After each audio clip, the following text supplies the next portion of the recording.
Welcome to the Cosmic Broadcast, created by fans for fans of comic book media. We're happy to have you with us today.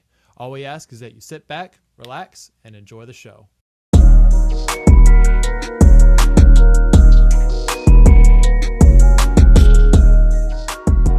So today, we're going to do something different for a change. With Marvel movies coming out in the future, Marvel TV shows, pretty much all Marvel because DC's not doing anything. So with all these properties that are coming out in the future, we just kind of wanted to take a moment and just reflect. Reflect on our childhood. Reflect on the things that made us who we are today. And so that's what we're going to be talking about today. We're going to be talking about the three characters that defined our childhood, but then also looking at how they impacted us as adults. We're going to both go through each three. I personally have mine ranked kind of the least impactful. And when I say least impactful, I mean more so surface level, just stuff I was really into. And then leading into the number one for me, that was the most impactful from back when I was a young kid to where I am now as a 20-something-year-old man whose back always hurts when I wake up in the morning. Yeah, just wait till you hit 3-0, bro. Yeah, I feel that. Wait till you hit 3-0. It gets real different over here. So let's go ahead and get right into it. I'll go ahead and start. I would say for number 3, I would say The Flash. The Flash fastest man alive. Exactly. So that was actually the first thing I wrote on my notes was he's just cool. He's just cool. Like, I mean, yeah, bro, that's a dope power. There's nothing deep about it for me. There's no kind of, I didn't connect to him on a deep, like, you know, intellectual level of there's his whole motto is something I can really get. No, he was cool. He had a dope suit. He still has a dope suit. It's simplistic. I loved his power set. I love speed. You know me, man. I'm all about speed. Speed defines who I am as a person.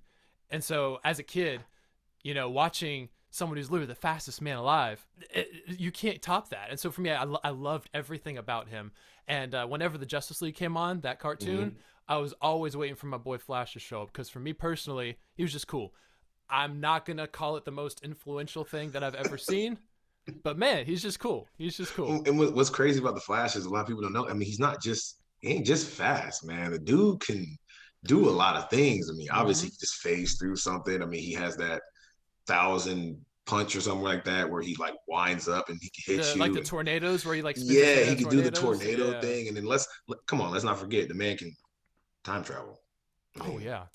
Now, to a fault, because I know there's been a lot of plot points that have kind of gotten ruined because once you introduce time travel, you all of a sudden could go, why didn't this happen? Why didn't this happen? You start getting into a sticky situation. Yeah. But exactly. It's the fact that he can do it. And then if anybody doesn't really know what about the Flash thing, like you probably do, as the whole Speed Force thing. Like that's crazy to me. Like that's where he gets his speed. It's not really something that's in him. It's a whole nother entity where he's drawing it from, which is wild. Personally, I think the Flash is probably, I say this word lightly, but the most broken member of the Justice League because with the right writer, he's invincible. Oh yeah.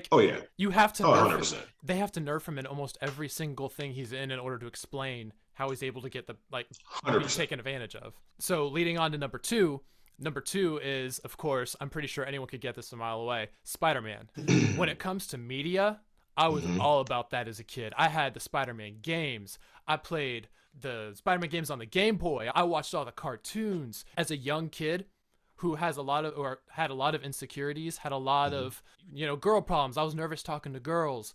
Even as an even younger kid, I was just a straight up awkward dude. And so seeing someone on screen that I could relate to, like, oh, this dude is just like me, except with a spider bite.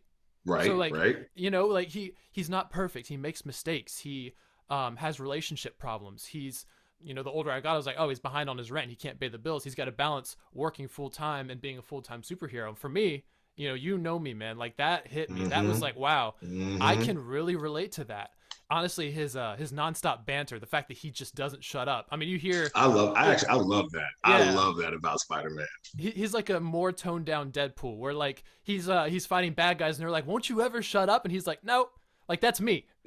Like I can't shut up." Kind of quirky a little bit. Yeah. But still, like, hey, come on, like I'm winning the fight here. Let's talk. Yeah, exactly. And the more I started to get into him as I got older, the more I really felt that connection. And I keep talking about connections, but for me, that is the most important thing for me is can you connect to a character? And the more you can relate to a character and connect to a character, the more you start to form attachments to that character. And to me, that's why Spider-Man was an individual who was there for me when I was, probably 8, 9 years old, all the way up to where I am now. And to me, that's a sign of a perfectly written character. Now, granted, he's had bad comics, he's had, bad video games. I blame, developers and, studio rushing for, those things. But that has nothing to do with the core essential of the character itself. You can't let bad properties kind of distance bad you from writers and stuff like that. Yeah. This is the crazy one, folks. I've already knew he liked the Flash and Spider-Man. I'm waiting for this last one because I have no idea. I have no idea. This is gonna be interesting. I'm so surprised. You don't have to wait long because in our kind of preparation leading up to this, we kind of compared notes. The one thing that we did hold back from each other was our final one. And so neither one of us have any idea what the other person's going to say. So that leads me into my first one. Drum roll, please, is Sonic the Hedgehog. Whoa. Sonic the Hedgehog. Yo, son. Really? I'm not rolling my... See, you said people rolling their eyes. I'm not even rolling my eyes. I would have never thought Sonic. That's what? Capcom. What? Okay. So technically he's owned by Sega, but yeah, is Capcom? I don't know much about that. Yeah, That's more or less. Capcom. If I'm not mistaken, it's more or less Capcom. Gotcha. So yeah, it's crazy. I know, right? So I'm sorry. I know you're good. I wasn't expecting Sonic. You're good. But go ahead, continue. When I try to explain to people on a surface level that Sonic the Hedgehog has literally been the biggest, dare I say, the largest impact on my life from when I was old enough to understand how to play a video game or how to watch TV. When you just propped me up as a little boy, to where I am now as a grown man with real life problems and stuff like that, I can tell you without a doubt that Sonic in a way influenced me to who I am today. And I'm gonna get into this. I have a whole breakdown that I'm gonna try to summarize. Sonic was the very first game I've ever. I mean, like, if you know me, man. If anybody out there knows, I'm a gamer. I've been playing games my entire life, and Sonic was the very first game, Sega Genesis, I ever really sat down and I was glued to the freaking screen. I've played every Sonic game. That's a surprise. That's a big surprise. Wow. My first ever exposure to Sonic was through the TV show Sonic X, which is more of like a Sonic style anime. And so that's what got me hooked on Sonic. And then my grandmother bought me the Game Boy Advance the Game Boy Advance port of Sonic Advance. And that got me sold on it. And then I remember I went to my grandma's house the next year, and she had all 3 of the original Sonic games for the Sega Genesis all lined up for me on her dining room table. And I snatched those things up, and you didn't see me for a whole week. And that's all it took. That's all it took. Now, that's just the surface level. That's just me getting into the game. And so I know a lot of people ask, well, what's the connection that you as an adult have to a childhood? Like, that's a kid's thing. That's for kids. Sonic, yeah. And so for me, it's like basically what led to my development as a young child leading up to me today. I know I keep saying me today, but like there needs to be a comparison between young Jonah and then old Jonah, and kind of looking at that. Whoa, I just hit my microphone. Between your mic over there, bro. I know, right? So between who I was then and who I am now. On a serious note, when you're a young kid, you're impressionable. You soak up the first thing you see. Oh yeah. And whatever you spend the most time doing, you tend to kind of carry with you. The more I started to get invested in Sonic, I was also getting invested into his personality traits. So if you look at the actual character of Sonic, which has been kind of developed and kind of underdeveloped in recent years, but Sonic was, I wrote these down, Sonic's confident, Sonic's smart, he's fast, obviously, he's inspiring, he's a leader, he's caring, always willing to help. I remember half of the games early on was there was a crisis going down, and Sonic's the first man on the scene. He's like, all right, I'm here, let me help.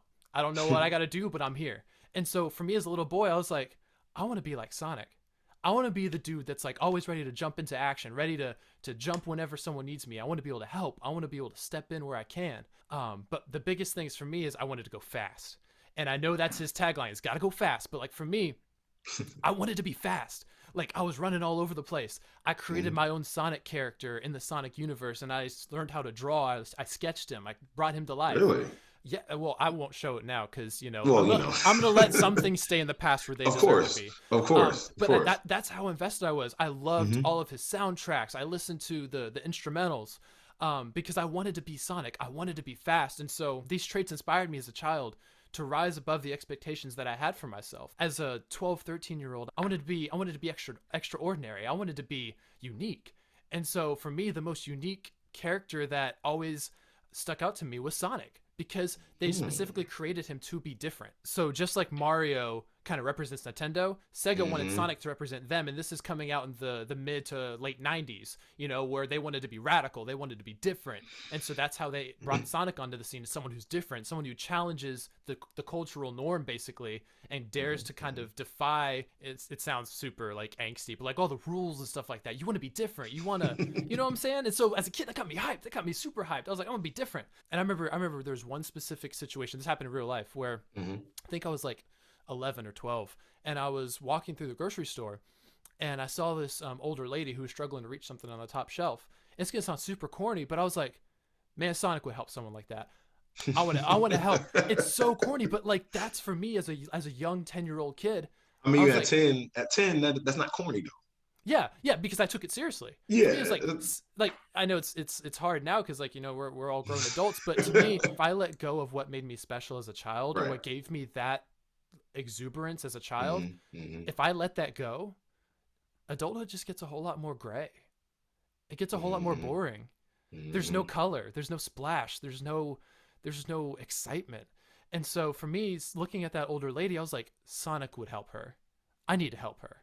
And of course, as you get older, you start to realize that's just the right thing to do. But Right. when you're young and impressionable, that's what I kept coming back to. For me, this is why as an adult, I have a connection to Sonic in a way that I don't have a connection to hardly anything else. For me, it's like I am holding on to this kind of stuff because it reminds me of a better time. It reminds me of a better place. Too often we can just kind of get into this rut where like everything feels the same. You wake up, you eat the same breakfast, you go to the same job, you come home, play the same video games, then you go back to bed. The one thing that always added an extra spark to my life was Sonic, even Mm-hmm. back to when I was a little kid. And so for me, whenever I turn on Sonic Mania to play a couple rounds of Sonic, or I watch the new Sonic movie, the new Sonic sequel that just came out, or even just little things like turning on Sonic X and rewatching some of my favorite childhood episodes. It Oh fills yeah. it Oh fills me yeah. with this enjoyment, this love, this passion that's really hard to replicate if you don't have something that you've been invested in since you were a kid. I could talk about this all day, but honestly for me, that is why Sonic basically impacted me as much as it did. And so I know it's kind of a Right. surprise and people kind of roll their eyes, but all I ask for people to do is just take yourself back to those times in your life where you were young and you had those things that made you excited. Right. Don't Right. you want to hold on to those in some way? Because it really does just give you something else to kind of look forward to and get excited about. And it's getting harder to find those in these days where sometimes it just feels like it's not worth doing anything. But that's where I stand. 2022 has been rough, man. This generation is getting crazy. But enough Getting about me. crazy and So crazy. it is all on you now, sir. Ah, me. So I'm taking a big twist turn here, everybody, because it was kind of supposed to be top three superheroes. So I'm gonna do the same thing with you. I'm gonna start from kind of the least impactful, but one that's been around for probably the longest time, realistically, and then get to the most. And the third one is the one that you don't know. And the third one, y'all, is actually Spawn. I knew it. Wait, why did you have to? Oh, you Is couldn't save that to the actually end? because he's not the most. He's not you, and you'll Oh, understand oh, why. You'll okay, understand. okay, I'm okay. starting from three to two, one, and it's Got it. Spawn because obviously when it came to the hero thing, right? What do heroes normally do? They catch the bad guy, they put the bad guy away, and a lot of the time the bad guy gets away. Mm-hmm. Spawn being the anti-hero that he is, he handles that expeditiously. And I chose Spawn because dude, I can as far back as probably like 8 years old. Every single time I went to go visit my uncle up in Detroit, he had Spawn. Why he's letting 8, 9, 10 year olds watch that movie? I watch it with my brother every single time we went to go visit, and we will watch that movie like 2, 3 times in saying like in a span of like 2 weeks. And every time I watched it, like as a kid, obviously I'm seeing as a kid, black guy who, dies, but he comes back to life. I'm seeing it as, yo, what if I died? Mind you, I'm a kid, but I'm like, what if I died? I died, I'd come back just like that. And he came back obviously for a reason, being the in the mindset that he was. He came back because he wanted to see his wife one more time. I would do the same thing if I died, and in the mindset I was, somebody asked me, oh, I'd come back to see your mom or whatever. I do the same thing. I just love Spawn because he gets aggressive. As I'm getting older, I just like the way he is. Going to the second one, people would probably think it's Batman, but that's a whole nother situation. That's what it's I not. said. I could have It's sworn actually it was not Batman, y'all. It's my boy Jason Todd, the Red Hood. I absolutely love the Red Hood. And the reason why it's not Batman is because I loved Batman growing up. But once I was introduced to Red Hood, I saw how he interacted with Batman, how he combated with his moral code and all of that. And I understood where Batman was coming from. He just questioning everything. Yeah. Not only that, Jason kind of grew up rough. I didn't necessarily grow up rough, but I was bullied like one time as a kid. And when I was bullied, I told myself never again. So I always took things into my own hands, and I never, ever, ever. It was always eye for an eye. And that's kind of how Jason thinks. It's kind of how the Red Hood thinks. And if he wants to clean up something, then he needs to be cleaned up. And and anybody who knows me knows I ain't got no problem putting on the black Air Forces, taking out the trash, and showing up to your house. Okay. Not only that, let's be real. He's got a cool ass color scheme. Oh, red yeah. and black. It's my favorite colors. Red and black. It's my absolute favorite colors. Mm-hmm. And so the Red Hood is number 2. Number 1, it might be a more obvious one, but it's for obvious reasons. And it's your boy T'Challa, Black Panther, the King, the one in Wakanda. It's him, and it's for obvious reasons. Obviously, being a black man growing up in America, not to even get too crazy political, nothing like that. But being able to look up to a superhero that is not only a king, but he's a ruler of a country that I wanted to see myself being a ruler of. Growing up, seeing superheroes like Storm and Static Shock, a lot of black superheroes had electric powers, which is cool. But seeing T'Challa, who is not only a ruler but a king, he has the cool Panther suit. I love Panthers, by the way. One of the most, and also one of the most respected members of the Avengers. And one of the most respected members, one of the smartest people on the planet. I always looked up to him because my mom growing up, she always told me, obviously, you're going to be something one day, no matter what America says and all that. She told me that I was a king when I was growing up, that I will be a king growing up. And of course, she told me that I was going to be strong, independent, all these things that Black Panther is. He's someone that I looked up to, like growing up, like younger, but I look at him more now because I'm growing. I'm a black man now. And he's, being grown in the area that we're in now, it's like I have to stay focused. I gotta be able to lead like he does. I gotta be able to, stay calm like he does. And I obviously want to be strong. Who doesn't? And let's be real. I love that freaking suit. And the movie was amazing. If I could, which I probably will.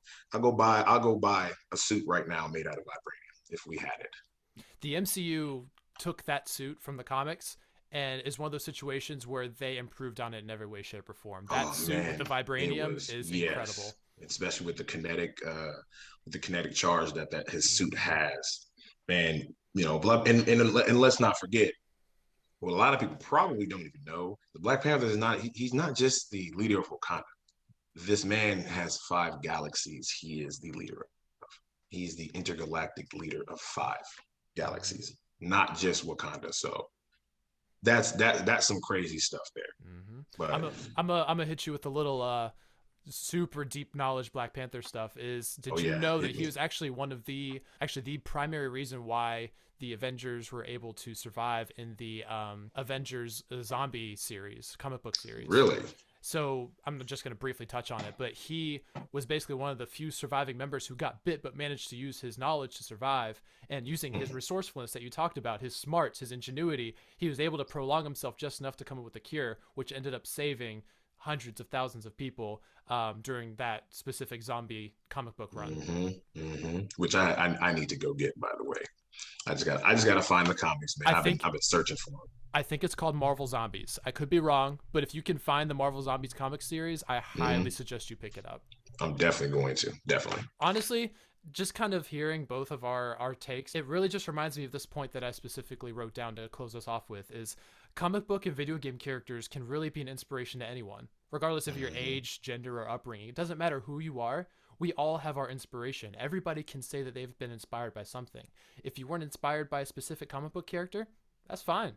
But everyone's inspired by something. What I appreciate is that we both were able to draw inspiration from specific characters based on our personalities, because you and me are two totally separate people. We have different personalities. We see things uniquely in a different perspective. Different upbringings, you know what I'm saying? All of that. But the best part is that when we come together and kind of have that think tank where we put our minds together and start evaluating different things, we're able to really rediscover that love and passion of, in this case, comics, because that's one of the biggest kind of forces in our lives right now.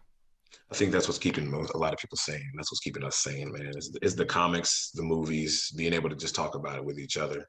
You know, a lot of people are disconnecting from the world, and so this keeps us right here.